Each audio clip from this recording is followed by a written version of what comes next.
هفرجكم على البيت بتاعنا.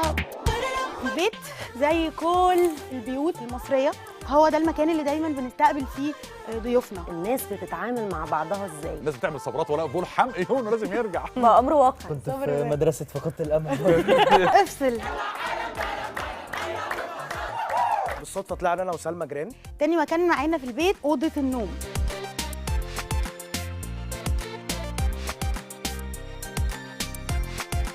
بعد كده هندخل على أجمل وأكتر مكان مبهج وملون في البيت وهو أوضة الأطفال. ولا هكلفك وقت ولا هكلفك خامات.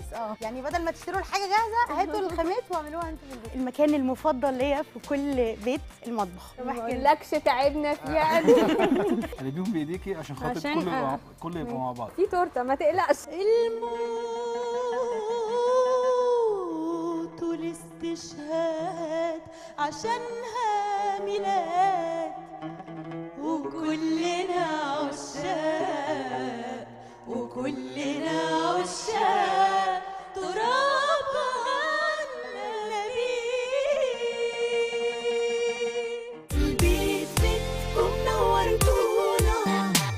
البيت في الأوقات التالية.